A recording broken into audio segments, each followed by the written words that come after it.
Allahumma salli wa sallim ala sayyidina Muhammadin. Assalamualaikum warahmatullahi wabarakatuh. Alhamdulillahirabbil alamin, wassalatu wassalamu ala asyrafil anbiya'i wal mursalin wa ala alihi wa sahbihi ajma'in, amma ba'd. Syukur kepada Allah yang masih memberikan kita kesehatan, umur yang panjang. Kita berdoa kepada Allah Subhanahu wa taala agar senantiasa kita diberikan oleh Allah akan hidayah petunjuknya, agar kita mampu menunaikan kewajiban kita selaku hamba Allah, yaitu sholat 5 waktu sehari semalam, yang dimana kita upayakan, kita usahakan, kita tunaikan di awal waktu di masjid, ketika adzan berkumandang, ketika imam mengangkat takbiratul ihram. Salam kita sampaikan kepada Rasul junjungan alam besar Muhammad sallallahu alaihi wasallam, syafaatnya amat kita harapkan di hari kemudian kelak. Tidak ada amal yang paling istimewa, yang paling mulia, yang paling baik yang kita kerjakan kecuali kita mengerjakan akan sholat 5 waktu. Banyak mungkin orang yang menganggap pekerjaannya itu sebagai sebuah daripada amal yang baik, amal yang dianggapnya sesuatu yang dapat membahagiakan dia di dunia. Tetapi amal yang paling baik yang dicintai oleh Allah Subhanahu wa taala versi Rasulullah SAW ternyata adalah sholat 5 waktu. Hal ini berdasarkan hadis daripada Nabi Muhammad SAW.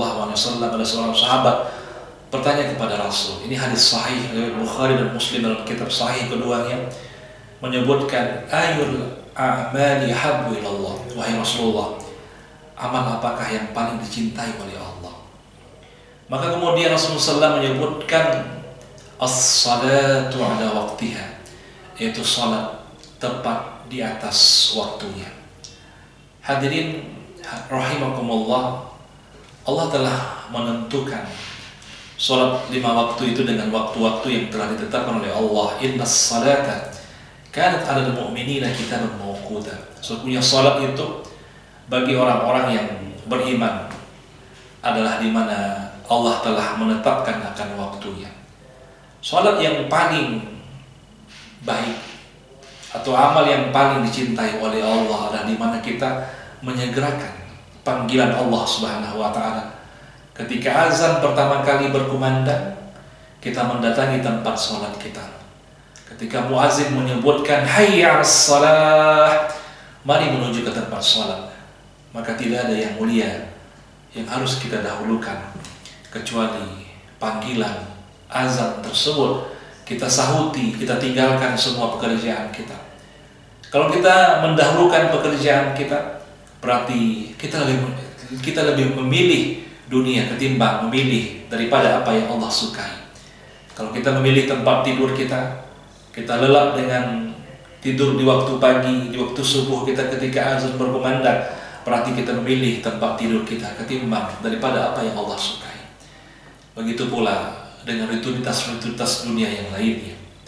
Maka dahulukanlah, hadir rahimakumullah, untuk kita memenuhi panggilan Allah Subhanahu wa taala, yaitu salat 5 waktu.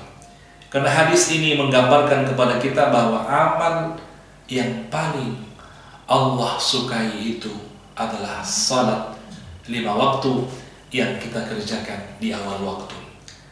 Bahkan hadir rahimakumullah, kalau orang-orang itu mampu menunaikan salat 5 waktu tepat pada waktunya, di mana dia mampu tunaikan itu berjamaah bersama imam, ya baik itu di masjid, ya di mushola dan lain-lain sebagainya. Ini dikhususkan dalam sebuah hadis Rasulullah SAW, di mana Rasul bersabda dalam hadis dari Tirmidzi menyebutkan, di mana Rasulullah SAW mengatakan, man shalla lillahi fi jama'atin, barang siapa yang menunaikan karena Allah salat berjamaah arba'ina yauman, selama 40 hari. Ini latihan kedisiplinan. 40 hari dia mengerjakan sholat itu secara berjamaah, tepat pada waktunya. Yudrik takbiratul ula, dia dapat bersama imam mengangkat takbiratul ula, yakni takbiratul ihram itu dia ikuti bersama imam. Imam mengangkat takbir Allahu Akbar, dia ikut di belakang, tidak masbuk.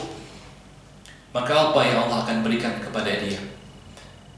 Kataballahu lahu bara'atan, Allah menuliskan kepadanya 2 kebebasan. Bara'atun minan nar, Allah akan bebaskan dia daripada api neraka. Yang kedua, Allah akan bebaskan dia daripada sifat munafik. Tidakkah kita ingin Allah bebaskan kita dari kedua sifat yang berbahaya ini? Kalau sifat munafik itu sifat orang yang suka berdusta, sifat orang yang suka mengingkar janji, sifat orang-orang yang tidak amanah, sifat orang yang suka berdebat yang berlebihan, ya, orang yang suka mengingkari akan janjinya baik dengan Allah maupun dengan Rasulnya. Maka kalau orang-orang terbebas dirinya daripada sifat munafik, tentu mereka akan menjadi orang-orang yang beruntung. Bayangkan kalau kita menjadi orang munafik. Orang munafik itu Allah sebutkan dalam Quran, innal munafiqina kanu fid darkil asfali minan nar. Orang munafik itu Allah tempatkan mereka dalam kerak api neraka. Jadi keraknya, ya, kalau kita dibakar, ya ada sebuah orang dibakar itu di dalam api. Ini dia menjadi bara api. Ya, di atas, di bawah bara lagi. Wala'iyadzubillah. Maka orang yang mampu menunaikan sholat 5 waktu di awal waktu secara berjamaah, dan dia dapatkan imam, dalam artian dia ikut berjamaah bersama imam, tidak masbuk, imam mengangkat takbir, dia mengangkat takbir, maka kemudian Allah tuliskan dia bebas daripada sifat munafik. Dan juga kita berlindung kepada Allah, Allah tuliskan dia bebas daripada api neraka. Apa yang kita inginkan hadirin rahimakumullah, kecuali kita Allah bebaskan dari kedua sifat yang berbahaya ini. Kalau di dunia kita menjadi orang munafik, tentu kita menjadi orang yang merugi. Kalau di akhirat kita menjadi orang-orang yang Allah masuk ke dalam api neraka. Bayangkan kalau kita masuk api neraka, api di dunia ini saja kita nggak sanggup untuk menahannya. Bagaimana dengan api akhirat yang kata Rasul, inna narakum hadha juz'un min sab'ina nar min nari jahannam. Sesungguhnya api yang kalian ini dibakar dengannya itu api nomor 70 dari jenis api neraka jahannam. Bagaimana dengan api nomor 1? Ya wal'iyadzubillah, api nomor 1 yang akan membakar kita. Maka kuncinya apa? Agar kita terhindar daripada sifat munafik, terhindar daripada api neraka, dan kita mengerjakan amal yang paling Allah sukai. Sholatlah kita 5 waktu sehari semalam di awal waktu, dan kita tunaikan secara berjamaah, dan kita kerjakan bersama, dapat bersama imam ketika dia mengangkat takbir. Demikian hadis ini yang kami sampaikan, mudah-mudahan bermanfaat. Wabillahi taufiq wal hidayah. Wassalamualaikum warahmatullahi wabarakatuh.